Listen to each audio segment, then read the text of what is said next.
This is Kevin Sullivan, and you're listening to Interactive Wrestling Radio. And if you don't listen to it, I'm going to come down and knock down your door and turn it on for you.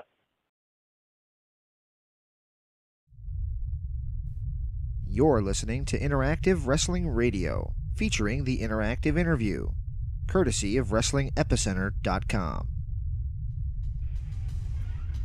So what you gonna do? Let me talk to you, dummies. Oh, yeah. You're where it's at. If you're smart like me, you gotta listen. And if you don't listen to it, I'll come out of your computer and body slam your ass. Don't be a Melvin. I will scar you. Open your third eye. Woo! It's gonna be cool. Oh, what a rush. It's showtime! We had a lovely conversation. To the interactive interview. Interactive Wrestling Radio. The Epicenter.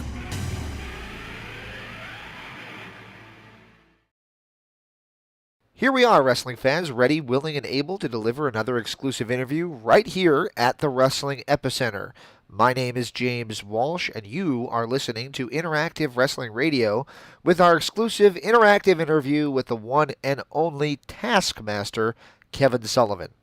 This kind of interview is why I do this show. It's the opportunity to speak to what I consider to be a true wrestling genius and pick their brain on things going on both in the time that I was most fond of wrestling, as well as in today's wrestling world. So I'm able to kind of bridge that gap with these interviews. I posted on Facebook saying I wish I had done an interview with Mr. Sullivan back in like 2003 or 4. That's because society was at a place before social media had taken on where we were a little bit more lenient with longer time periods. As times have changed through Facebook and Twitter and all that good stuff, we actually tend to intentionally have shorter interviews because I just don't think that anybody really wants to spend an hour on the phone with me. Hopefully that's not the only reason, not just because they don't want to talk to me, but also because so much going on in the wild, crazy, fast-paced world that we might not have all that kind of time. We spent a good half hour with Mr. Sullivan today, picking his brain on everything from All In all the way back to his feud with Brian Pillman, and of course, to promote the reason he came on. And the reason he came on was to promote the Memorial Day weekend in Circleville, Ohio, which will be the retirement show for the one and only Bobby Fulton. So if you guys are out there, check out that link on WrestlingEpicenter.com and this interview page, and go check out their Facebook page, get the directions, contact Dylan, and get in contact with the promoters of this event. It looks like a hell of a show, from Kevin Sullivan, our guest this week, Bobby Fulton's retirement match, the Monster Abyss will be there, Brian Pillman Jr., the Midnight Expresses, beautiful Bobby Eaton and Jim Cornette, lots and lots of great legends, Masked Superstar, who's also Demolition Axe. So many great guys are going to be there. I think you guys really should attend, especially if you're in the Ohio area. Pay homage to one of the legendary tag teams of all time, the Fantastics, as well as get a chance to meet some of the wrestling legends and stars of the future. I also do ask Kevin about those Hulkamania segments. Sullivan, my son! Father! I know those have kind of become memes and jokes of the time, but again, I say in the interview, and I'll say again, Bret Hart was wrestling a pirate who stole his leather jacket on WWE TV, and then he went on to feud with a dentist. So, for anybody who wants to say, oh, look how cartoonish that was, you know, WWE's not innocent, okay? So I hope you guys enjoy this fun interview. If you hear any audio discrepancies where it feels like I should be speaking and I'm not, there was a little bit of a blip during the cleanup process where I may have clipped myself a little short, but it's all there, and I think you guys are going to enjoy it. So anyway, check out the event in Circleville. Check out this great interview, and thank you guys for tuning in to another interview here at WrestlingEpicenter.com. This is Sammy Callahan, the worldwide desperado, the Callahan Death Machine, and you're listening to Interactive Wrestling Radio. Available now in the archives at interactivewrestlingradio.com. It's our exclusive interview with the American Dream, Dusty Rhodes. So no, we respect each other in the ring and what we've done, and there's a respect there. And even though if he would say something bad, he kept coming back to that respect thing. People had told me, but there's a respect there. But it's business. Business is business with me and him. This classic 2005 interview can be heard at WrestlingEpicenter.com and InteractiveWrestlingRadio.com. You maniacs, this is Hulk Hogan, the greatest of all time, and you're listening to The Blaze. So what you gonna do when Hulk Hogan in Blaze-a-Mania runs wild on you?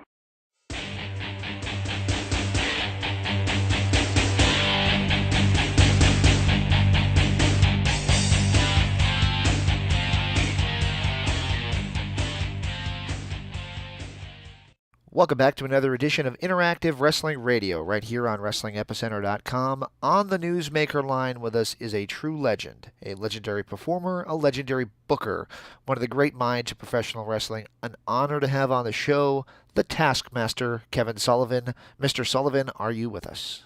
Yes, I am, James. Thank you very much. I was going to mention off air, but I forgot to do so, and I will not remember after the fact. So I wanted to mention that a mutual friend of ours, the one and only Ross Foreman, who used to work for World Championship Wrestling, currently for Impact Wrestling, said to say hello.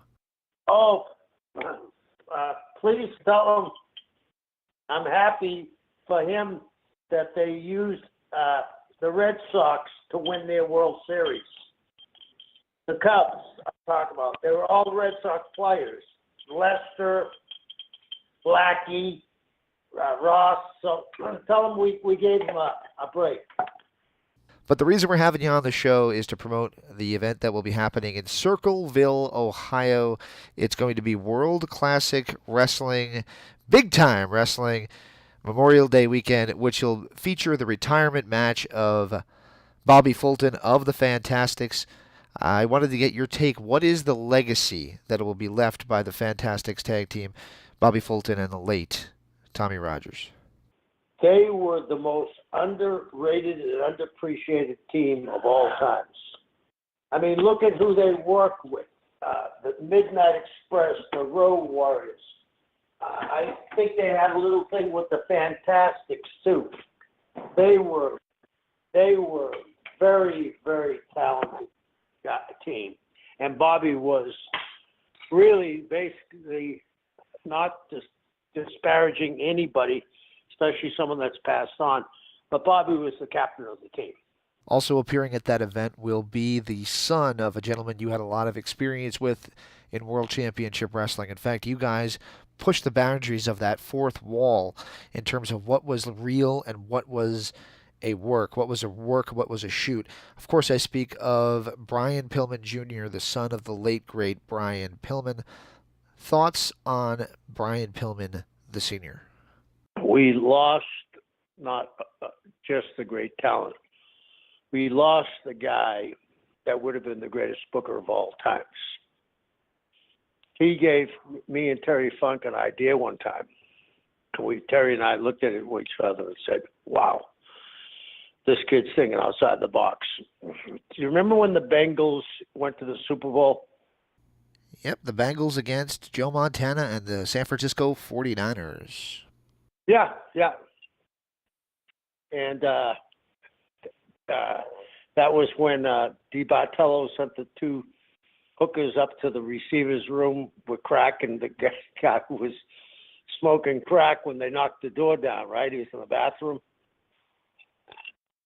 Well, Brian could get on the sidelines. And he told me and Terry he was going to, as the ball moved closer to one of the field goals post, he was going to run, take off his clothes as he was running, carry chains, and padlock himself naked to the post. Tell me that wouldn't have went all over the world. Everybody would have known who he was. And I'm sorry, I don't mean it to mean anybody, But when they say a loose cannon, there was only one loose cannon. And don't demean yourself by trying to copy something.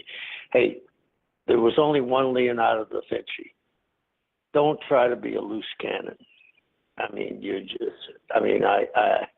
and the other thing about Brian Pillman and Steve Austin, everybody says about that gun incident, they went too far, right? Aren't we still talking about it? And when we talk about great feuds in wrestling, whether it be Brody and Hanson against the Sheik and Abdullah or Dusty and Terry, we wouldn't even bring those up if Brian had lived till he retired, because it would have been Austin. The only feud we would have talked about was Austin and Pillman. That's how good Brian Pillman was. Absolutely, and I got chills the other day when I was watching Impact Wrestling. I saw Sami Callihan. Are you familiar with Sami Callihan? Yeah, I'm very familiar with Sami. Sami hit me in the head with a chair, and I had a lump that looked like an alien coming out. But Sami's going to be in L.A. on June the 8th at PCW Ultra. And Sami, I'll talk to you then. Well, I mentioned Sami because on Impact, he had an altercation with Don Callis. And while attacking him, he kept calling him Booker Man. And that gave me chills because I don't think I'd heard anybody use that phrase in that way since Brian Pillman quit on the company. I think it was at Super Brawl back in 1996. Wow. That's Sami's a very talented guy. And what that match, probably the biggest compliment I ever got in my life. Kevin Nash told me that when he was in the WWE, a bunch of them went to a hotel room, bought up pay-per-view because they want to see me and Pillman. And I didn't know this until years later when I saw one of your shoot interviews, in fact, one that you did. But you sent Pillman down to ECW. I know WCW was the enemy to many of the ECW faithful, but you sent him down there, didn't you? Well, Brian worked us all. He was such a great performer and a mastermind. He actually had wanted to go to WWE. So he worked the thing where he got fired by us, supposedly. He was being paid by us. We sent him to ECW to make it look legit. He was getting paid by ECW, and he was then getting paid by Vince McMahon. He was getting 3 paychecks at the same time. That's why I call someone a brilliant guy. I wrote an article just the other day, and you kind of came to mind when I was writing it, and I didn't intend that. What it was about was the All In show, and I was writing about how it took chances to make a difference in wrestling. And one of the chances you took was around the same time frame as the Brian Pillman story, was having Hulk Hogan, the All-American good guy, turn heel and join the nWo. How did you end up convincing Hulk to go along with that idea? Well, I'll tell you how I did it. It was in Chicago.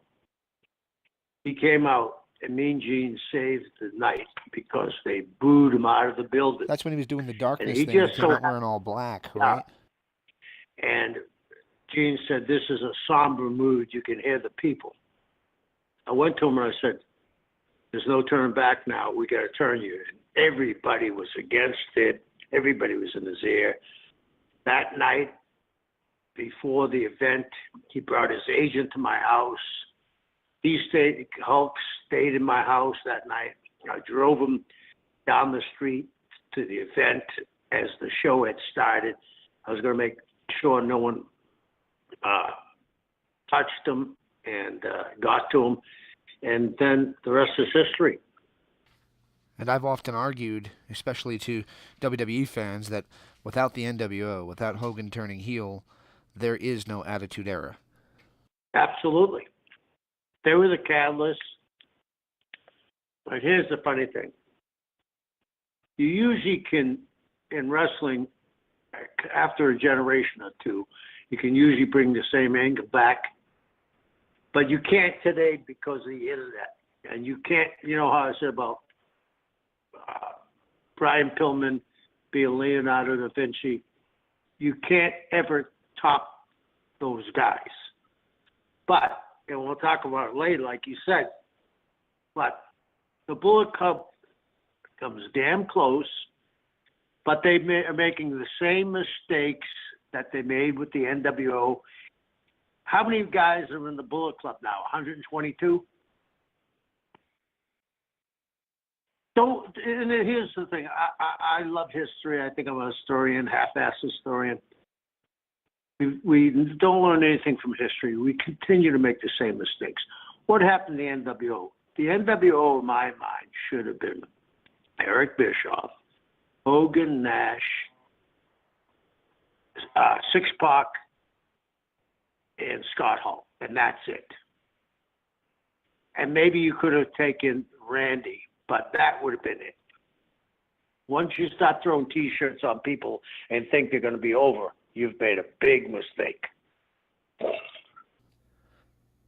Something that's often posted online is a vignette that you guys did in the Dungeon of Doom when you guys were out in the forest and Hogan showed up. He goes, "Oh, it's not hot!" And they basically make fun of that, saying it was a goofy angle, not realizing that at the time, Bret Hart was wrestling a pirate who stole his leather jacket on WWF TV. It's kind of a cartoonish sign of the times. But what do you think of those who kind of mock the Dungeon of Doom Hulkamania vignettes?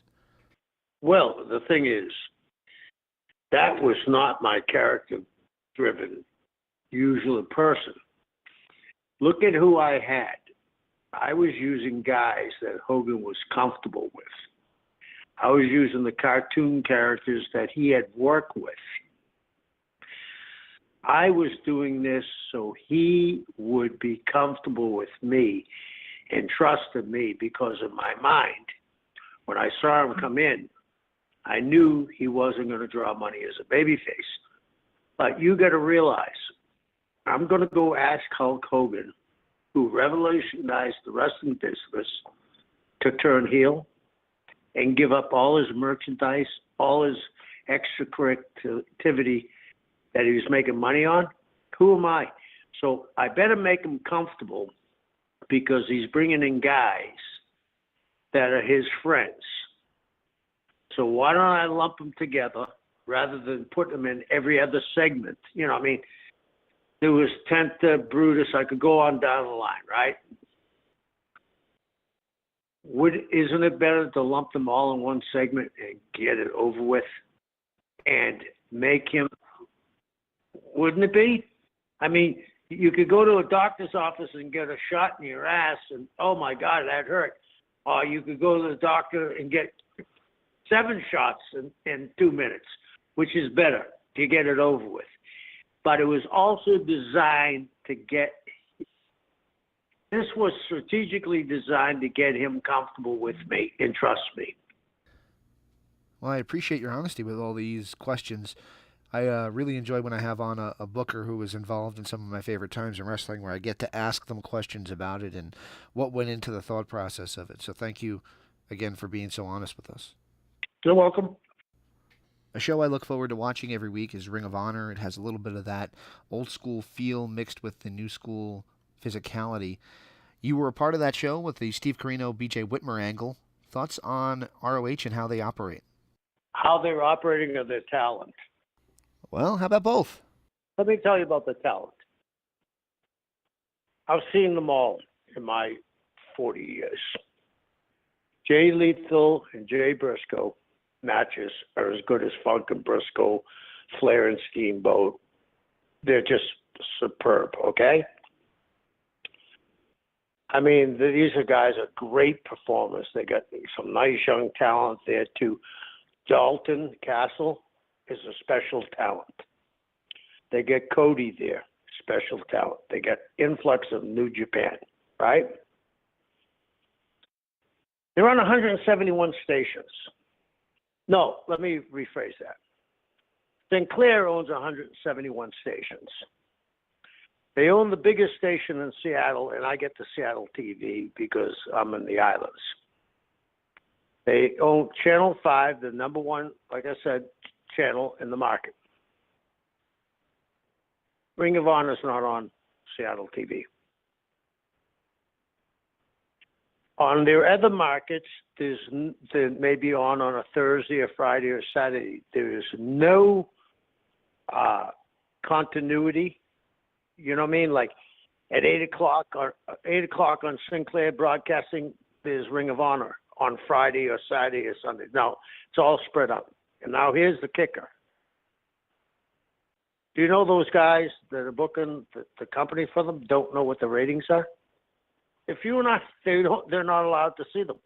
So if you and I shoot an angle on segment 2, I can't tell you if that angle got over or not. These guys are booking with their hands tied and a blindfold over their eyes. How can you progress not knowing if you're succeeding or not? I look at things like a war. You know, this is a war to win. And if I don't know, if I sent out 1,000 troops to do battle against the Mongols, and I don't know if we won or lost, how do I decide how many more troops do I send out? I got to be honest, I'm really surprised to hear you say that. Right. James, you do realize that Sinclair is the most conservative networks in the country, right? Were you aware about all the talking heads in every station, the local news, when they got the flack about everybody repeating the same bulletin given to them? So where I'm going is, the main thing about Sinclair is politics. Wrestling is not a fly in an elephant's ass. It's the gnat on the fly on the elephant's ass.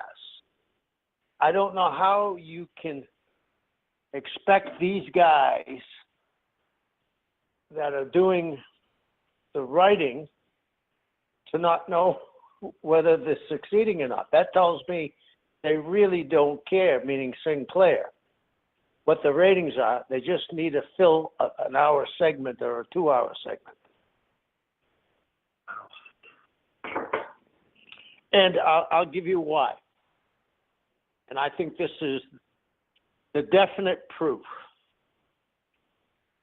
Last Saturday, I believe, or Friday, Ring of Honor was in Chicago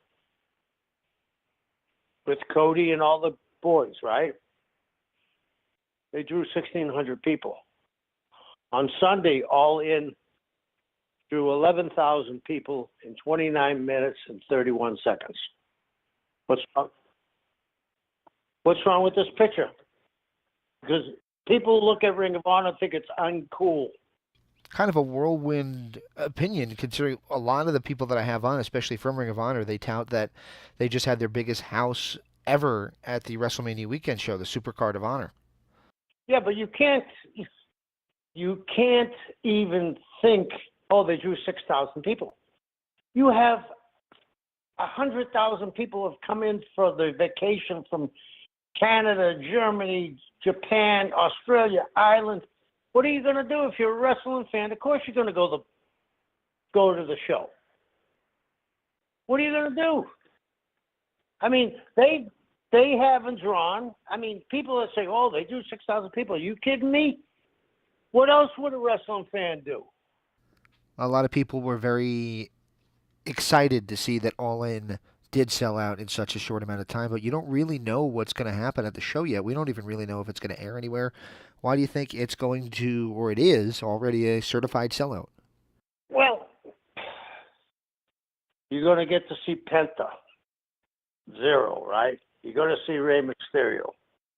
You're going to see Cody probably win the NWA title. First time a father and son won the title. Think about that. That's historic. You're going to see the Young Bucks. You're going to see Kenny Omega. You're going to see some of the other guys in New Japan.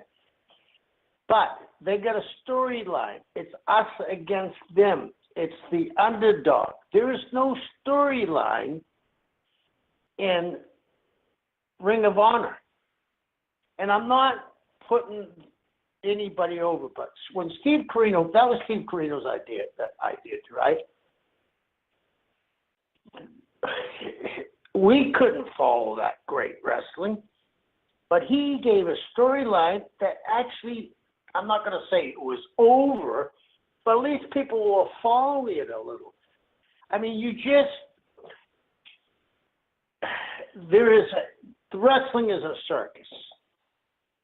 If you don't like the high wire act, don't worry, because the clown car is coming up next. If you don't like that, we're going to see, back in the day, the elephants, okay? Then we're going to see the pretty girls and the horses. And then at the end of the show, Gunther Gabriel Williams used to put his head in the lion's mouth. You saw danger, comedy, everything. Wrestling should be like that. They are so overloaded with non-stories and, just like everybody else, misuse of talent. That Dalton Castle he's once in a generation. He is today's Gorgeous George, and I haven't seen anything. Gorgeous George was before my time, but I've never seen anybody in this day and age portray how he portrays it and is over. You think they should do vignettes on this guy? You think they should let's go back and show how he trains, because I'm sure this kid's a brilliant kid. He would come up with some unusual things that you go, oh, I like that, rather than him going out and having a match. And hey, it's this wrestling now. Everybody's doing everything. It's a video game. Maybe we need to have these guys' characters developed and honed, so when he walks through, you say, oh, I can't wait to hear him talk like a Dusty Rhodes used to do, or a Steve Austin used to do, or an nWo used to do. I don't know why wrestling has gotten away from letting people get over by doing interviews and giving them some substance where you say, I got something vested in this guy. I like him. He's cool. Oh, I don't like him. He's an arrogant asshole or whatever. I don't know if I could use that word, but I did. Sorry. So that's my take on it. And the 6,000 people, if that was because of WrestleMania, if not, how do you go to Chicago? I think Chicago's the third market in the country, and do 1,600 people. Yet those kids sold out in 29 minutes. Tell me how that works. I'm looking down at my notes here, and I noticed that when you were talking about Hulk Hogan getting booed, I wrote down the words Roman Reigns, and I should have asked about it then, but I'll change tact here and come back to it now. Roman Reigns is WWE superstar. He's not getting the reactions that I think the company wants him to get. They keep trying to push him, and the fans keep pushing back. What would you do as Booker to get him over? It's so easy. I think I could get him up and running in 8 weeks. I would have him just go out and interrupt a legend. And I mean, if a legend was out there with his daughter and congratulating her, and he overstayed his welcome, and the guy went on, and the legend had a little verbiage with him, no physicality, and then the kid talked about, hey, you people that boo me, look at my history, what I've accomplished. Played scholarship, looks what he looks like. I mean, and to me, it doesn't matter if they boo him or cheer him, just as long as asses in seats. I used to think you could get a guy over by pushing him. You can't do it anymore. This is now, wrestling fans are connoisseurs now, just like the days of the cigar craze, right? Cigar aficionado magazines. Then the wine craze. Everybody's a connoisseur of wine. Now everybody's a connoisseur of wrestling. And they're not going to take you getting people shoved down their throat. I think this is a challenge that they're going to say we're going to win. I think they should cut their losses and turn them. We call ourselves Interactive Wrestling Radio. We ask some questions that the fans want to ask, and I'm sure you've been asked this question a lot, but I'm going to ask it anyway. WWE Hall of Fame, is there a place for the Taskmaster in the WWE Hall of Fame? No. I haven't worked for Vince Jr., and, I mean, there's a guy that's in the Hall of Fame there that just got elected a few years ago that was actually let go by Vince, was in WCW. He did an angle and never got over, and they put him in the Hall of Fame. I think that the Hall of Fame should be for guys that worked for Vince for a long time and drew money. Huh. I'm wondering who that would be. Want to name names? I don't want to get the heat on me, but you can figure that out. All right, I'm going to try and figure that one out when we're off the air here. So, of course, we have the big event happening, Memorial Day weekend, Circleville, Ohio. The reason we're having you on the show. Are you looking forward to the event, and do you enjoy getting out there in front of the fans and the people? Yeah. See, I live in an island, so I don't get to see a lot of people, and I don't get to see anybody involved in wrestling. So it's great for me when I go out and meet people and see the different perspective of how the wrestling fans have become much more educated, much more sophisticated, but still love the product for what it is. This thing about exposing the business, I always tell this story. You get TV Land, it shows old TV programs. I was watching TV Land, and I stopped it because it was Superman, and the episode was about this shooter from India was beating the wrestlers, and he wasn't staying to script. And then the wrestlers in the dressing room came out of the dressing room, and they put this cinder block wall up so he couldn't get out because he was going to win the title that night. And all of a sudden, Superman sees it with his X-ray vision, comes in, busts the cinder blocks, and he goes out, and he beats the guy. And the stereotype promoter with the cigar in his mouth, fat guy going, real wrestling, and I loved it. And I looked at the date of it at the end when they give him the 53. So people have known it's a work from the beginning of the time. Yeah. So what I'm saying is they've become a lot more educated, and they expect you to perform to your highest ability, and I think that's very good. And I think these young guys that are in the business today are fabulous, fabulous athletes, the best athletes I've ever seen in any generation that I've been involved in. But I would like to see them be able to express their character and personalities more. Wow. Well, I've really enjoyed picking your brain here tonight, Mr. Sullivan. Before I let you go, I just want to ask for one little favor of you. Of course, by the way, everybody within earshot of this, please check out the event happening Memorial Day weekend in Circleville, Ohio. Go ahead and follow the link on the Wrestling Epicenter page for that Facebook page. That'll have directions to the event and where you could purchase tickets as well. Bobby Fulton's retirement match. You'll have the Midnight Express's Jim Cornette and Bobby Eaton there.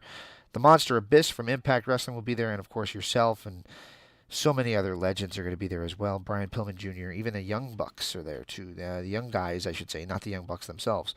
Can I get a liner from you just saying this is Kevin Sullivan, and you're listening to Interactive Wrestling Radio? This is Kevin Sullivan, and you're listening to Interactive Wrestling Radio. And if you don't listen to it, I'm going to come down and knock down your door and turn it on for you.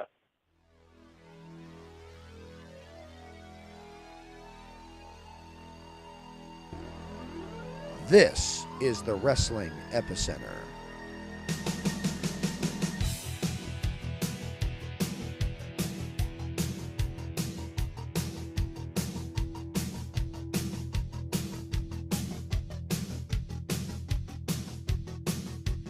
For over 15 years, we've brought you the top names in professional wrestling for exclusive interviews.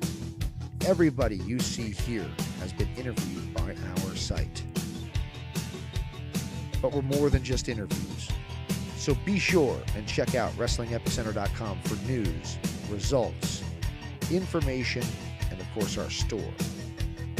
WrestlingEpicenter.com, your #1 source for wrestling information.